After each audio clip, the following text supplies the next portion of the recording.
Bonjour et bienvenue sur ma chaîne Cédric Ali, religion, politique, histoire, culture française et du monde entier.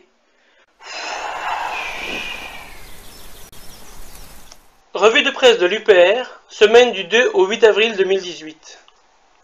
À la une cette semaine, Hervé Falciani, à l'origine des Swissleaks, a été arrêté en Espagne à la demande de la Suisse. À la fin de 2009, les listes fournies par Falciani à partir des fichiers de la banque HSBC avaient permis d'identifier 127 000 comptes appartenant à 79 000 personnes de 180 nationalités, dont 8 231 Français. Ceci a permis à un consortium de journalistes mené par Le Monde de dévoiler un immense système d'évasion fiscale européen. Aujourd'hui, en même temps, en France, le gouvernement d'Édouard Philippe transpose la directive européenne sur le secret des affaires, qui va démultiplier les risques pour les lanceurs d'alerte. L'UPR félicite M. Falciani pour son héroïsme, et une fois au pouvoir, s'engagera à protéger les lanceurs d'alerte, et aussi à lutter massivement contre la fraude fiscale, les deux n'étant possibles qu'en dehors de l'Union européenne. Source Europe 1, 4 avril. La banque HSBC, abréviation de Hong Kong and Shanghai Banking Corporation, est un groupe bancaire international britannique fondé par le colon écossais Thomas Sutherland en 1865 pour financer le trafic d'opium, à la suite des guerres d'opium de 1839-1842 et de 1856-1860, qui opposèrent la coalition alliée Royaume-Uni, France et États-Unis contre l'Empire de Chine. Les Swissleaks ont démontré que la HSBC ont protégé l'argent haram de terroristes d'Al-Qaïda, du trafic de drogue et du trafic d'armes dans les guerres civiles en Afrique. France. Élection territoriale polynésienne du 22 avril 2018. Seules 6 listes ont été capables de se présenter. Parmi celles-ci, un seul parti d'envergure nationale. Il s'agit de l'UPR, qui confirme son implantation de plus en plus profonde sur l'ensemble du territoire français. François Asselineau, en visite pour 2 semaines, a reçu un accueil spectaculaire à son arrivée à Tahiti.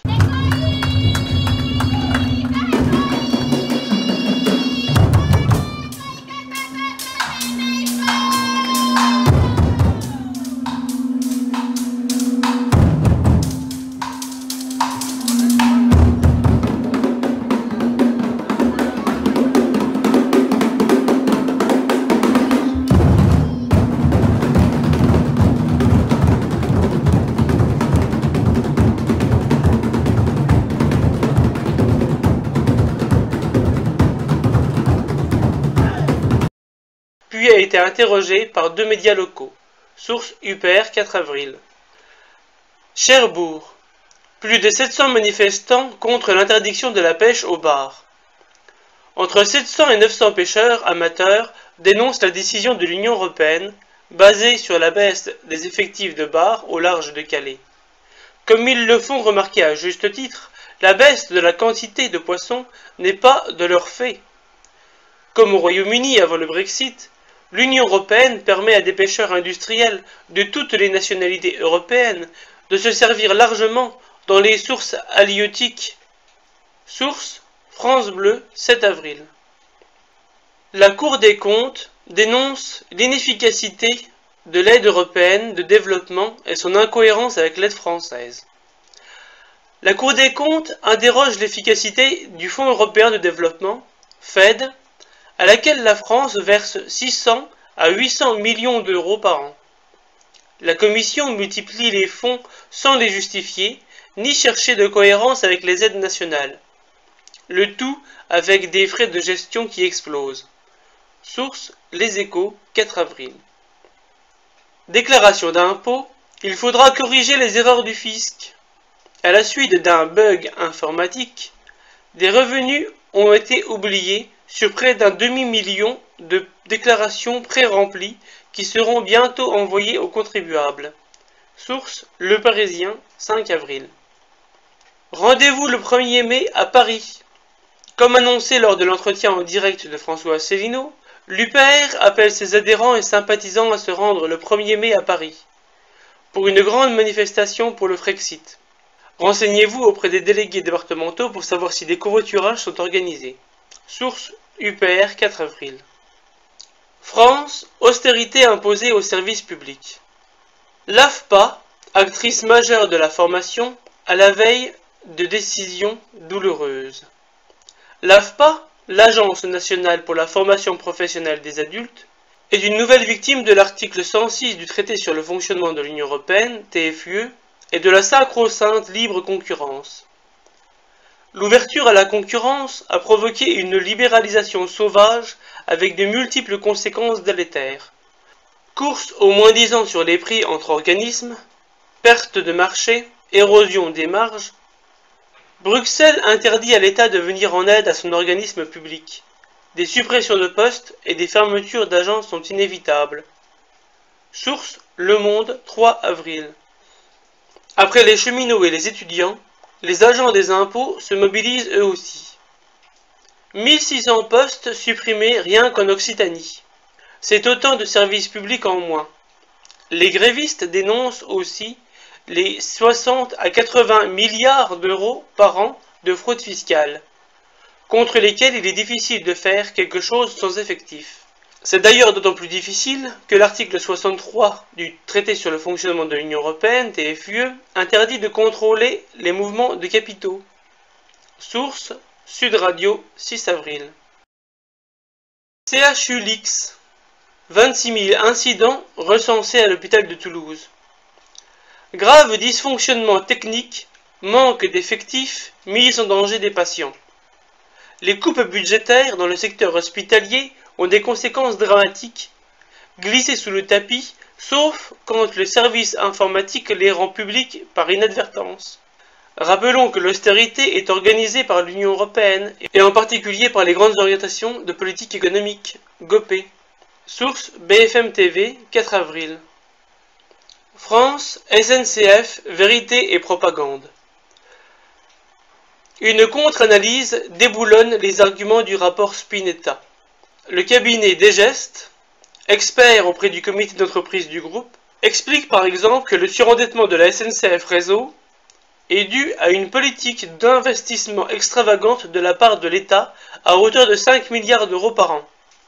Desgestes défend le nécessaire coût du travail lié à la qualification des tâches et insiste sur la préservation des petites lignes qui donnent à l'opérateur de la flexibilité. Bref, du bon sens, mais qui ne changera rien, hélas, à la mise en concurrence à marche forcée voulue par la Commission européenne. Source L'Usine Nouvelle, 5 avril. Les Échos ont supprimé une interview d'Elisabeth Borne sur la SNCF, démesurément réécrite par Matignon. Matignon contrôle l'information de façon si patente que les Échos renoncent à publier une interview de la ministre des Transports sur la SNCF. Cette pratique excessive de la relecture par le gouvernement est de plus en plus dénoncée par les médias. Source Marianne, 2 avril. Grève SNCF, manifestation de cheminots devant les locaux de BFM TV pour protester contre le traitement à l'antenne de la grève. C'est la première fois depuis le début de ce conflit qu'un média est ainsi visé par les grévistes. Mais BFM TV n'a pas fait état de cette manifestation dans ses différents journaux. Source Jean-Marc Morandini, 3 avril. France, petits arrangements entre amis. Compte de campagne d'Emmanuel Macron, le parquet saisi par la commission des comptes de campagne, CNCCFP, ne donne pas de suite. Le parquet, qui est hiérarchiquement soumis au ministre de la Justice, a classé sans suite le signalement transmis par la commission des comptes de campagne sur les irrégularités du financement de la campagne d'Emmanuel Macron. Source Marianne, 4 avril. Le secrétaire général de FO, parachuté à Bruxelles par Macron, Jean-Claude Mailly, pourrait compter sur le soutien d'Emmanuel Macron et de la ministre du Travail, Muriel Pénicaud, pour obtenir une place au Comité économique et social européen, CESE, à Bruxelles. Une belle récompense pour celui qui, se disant à la tête d'un syndicat nommé Force ouvrière, avait dit récemment qu'il renonçait à manifester. Source, valeur actuelle, 4 avril. Jean-Claude Mailly, grand ami d'Emmanuel Macron et traître de la cause ouvrière. Disparition de 4 œuvres d'art à l'Assemblée nationale. Les œuvres d'art étaient accrochées au mur dans les bureaux. Le pillage aux plus hauts échelons de la nation, quel modèle pour la société? Source, Le Figaro, 4 avril. Europe. La CJUE considère qu'il n'existe pas de protection particulière des salariés enceintes lors d'un licenciement économique. Ceci correspond à l'arrêté du 28 février 2018 de la Cour de justice de l'Union européenne. Il y a un risque réel pour que la Cour de cassation française change sa position sur la protection des femmes enceintes à la suite de cette jurisprudence européenne. Source, Légis Social, 3 avril. La privatisation du rail allemand est aujourd'hui en accusation. Les pénuries de personnel ont entraîné des fermetures partielles de gares, même dans des grandes villes comme Mayence. La stratégie d'économie tout azimut du fait de la privatisation est remise en cause. Les bénéfices ne sont pas réinvestis dans le réseau. Cette privatisation arrive aussi en France pour la SNCF, et c'est l'application directe de l'article 106 du traité sur le fonctionnement de l'Union européenne, TFUE. Source, Le Temps, 4 avril. Malgré le Brexit, PSA mise sur sa base industrielle au Royaume-Uni. PSA va investir 100 millions d'euros dans l'usine britannique de Luton. Décidément, le Brexit est porteur. Source, Challenge, 4 avril. Usine PSA de Luton, Royaume-Uni. L'Allemagne s'est-elle exclue de fait de la zone euro? Décryptage de l'article de Patrick Artus, économiste français, par Vincent Brousseau, ancien économiste de la BCE, responsable UPR pour les questions monétaires et le retour au franc. Source UPR, 8 avril. Europe de la défense. La coalition allemande ne veut plus du marché européen de défense. La GroKo, grande coalition gouvernementale allemande, veut revenir aux procédures de passation des marchés nationaux par les grands contrats de défense. L'Europe de la défense ne marche réellement que dans les discours grandiloquents de M. Emmanuel Macron. En revanche, l'assujettissement des pays de l'Union européenne à l'OTAN est quant à lui bien réel et est lié à l'article 42 du traité sur l'Union européenne, TUE. Source, Force Opération, 5 avril. Les armées allemandes et néerlandaises sont passées de la collaboration à l'intégration. En matière de coopération dans le domaine de la défense, la France ne cesse de faire des appels du pied à l'Allemagne, laquelle regarde du côté des Pays-Bas. Depuis maintenant plusieurs années, et au-delà des coopérations industrielles, les deux pays n'ont cessé d'intensifier leurs relations militaires, en cherchant une intégration toujours plus accrue de leurs forces armées. Une preuve de plus de la fable du couple franco-allemand, moteur de l'Union européenne, qui est dans les esprits en France, mais qui n'existe pas en Allemagne. Source, OPEX 360, 5 avril. L'Estonie demande plus de militaires américains pour se protéger de la Russie. L'OTAN a stationné des soldats britanniques, français et danois en Estonie, mais, selon Madame Kaljulaid, l'arrivée de soldats américains donnerait une autre dimension. Source, Ouest France, 5 avril. La présidente estonienne Kersti Kaljulaid. Affaire Skripal, le déshonneur de la diplomatie occidentale. Affaire Skripal, pas de preuve que le poison utilisé vienne de Russie. Le laboratoire britannique qui a analysé la substance utilisée contre un ex-espion russe et sa fille, le 4 mars en Angleterre, a reconnu ne pas avoir de preuve qu'elle provenait de Russie. La Russie demande en outre les raisons de l'implication de la France dans l'enquête de l'affaire Skripal et a convoqué une réunion du Conseil de sécurité. Source RTS, 3 avril. Washington rétropédale et propose à Moscou de remplacer les diplomates expulsés. Quant au gouvernement britannique, il supprime ses tweets qui accusaient la Russie. Lorsque l'on accuse sans preuve, il faut se préparer à se couvrir de ridicule aux yeux de la communauté internationale. Source Sputnik, 4 avril. La santé de Sergueï Skripal s'améliore rapidement. Résumons. Des mesures de représailles massives ont été prises par l'Occident à l'encontre de la Russie, sous prétexte qu'un agent double serait dans un état critique à la suite d'un empoisonnement par la Russie. Donc, non seulement aucune preuve n'existe comme quoi le poison viendrait de Russie, mais en plus, la victime va bientôt se porter comme un charme. Le ridicule ne tue pas, sauf la crédibilité d'un ensemble de pays. Source RT, 6 avril. L'hôpital de Salisbury où était hospitalisé Sergueï Skripal. D'après le journal d'M6 d'hier soir, l'ex-agent double en serait sorti et serait actuellement dans un hôpital tenu secret. Monde. Syrie, attaque chimique sur Douma. L'Observatoire syrien des droits de l'homme, dont la crédibilité est entachée, parle de 80 morts. Alors qu'aucune preuve n'a jamais incriminé le gouvernement Assad dans les attaques chimiques syriennes, les États-Unis, l'Union européenne et la Turquie s'empressent malgré tout d'attribuer arbitrairement la paternité de ces attaques au président de la Syrie, qui se retrouve affublé de qualificatifs insultants. Qui croira encore les accusateurs, après les multiples intox de l'Occident, depuis les armes de destruction massive inexistantes en Irak jusqu'à la farce de l'affaire Skripal. Source Le Monde, 8 avril. Je rappelle que le gouvernement américain et le gouvernement français ont reconnu récemment qu'ils n'avaient aucune preuve que c'était le gouvernement de Bachar el-Assad qui avait fait les gazages de la Ghouta et de Khan Sheikhoun. Brésil, l'ex-président Lula da Silva en prison.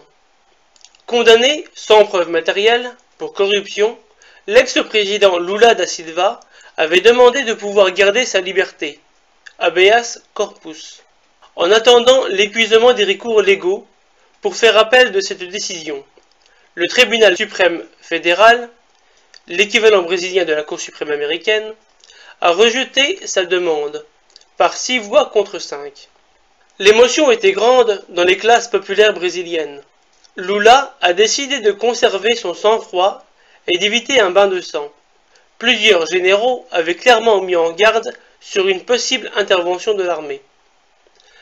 Il s'est livré aux autorités policières samedi soir en clamant son innocence. Pourra-t-il se présenter aux élections d'octobre? Source L'Humanité, 8 avril. Guerre commerciale. Pékin sort l'artillerie lourde contre Trump. Après la publication par l'administration Trump d'une liste provisoire de produits importés susceptibles d'être soumis à de nouveaux droits de douane, Pékin a répliqué avec sa propre liste visant des importations du même montant annuel, 50 milliards de dollars. En réaction, Trump a décidé de mettre en place de nouvelles barrières douanières. Source Romandie, 4 avril. Nouvelle menace militaire. Une nouvelle guerre des étoiles. Plusieurs satellites français ont été approchés par des objets de type satellite inspecteur, qui pourraient avoir des intentions inamicales. Les forces armées sont maintenant dépendantes de l'espace, que ce soit pour les transmissions, l'observation, le renseignement et la navigation. Pouvoir les rendre inopérants est un avantage stratégique majeur en cas de conflit. Source OPEX 360, 2 avril. Militarisation de l'intelligence artificielle. L'ampleur des dégâts pourrait être sans limite. Une sortie publique d'employés de Google remet en avant les questions éthiques soulevées par le développement à vitesse grand V de l'intelligence artificielle et son utilisation à des fins militaires. Des spécialistes appellent les instances internationales à réglementer ces systèmes d'armes létaux autonomes, ça, là, pour prévenir toute utilisation malveillante. Source Radio-Canada, 5 avril. Diverses. François Asselineau répondait en direct sur YouTube. Le président de l'UPR répondait pendant 2 heures aux questions des internautes. Source UPR 3 avril. Je n'habite pas sous un Tipeee, mais vous pouvez mettre un pouce bleu ou vous abonner. Salut! Partir un jour sans retour.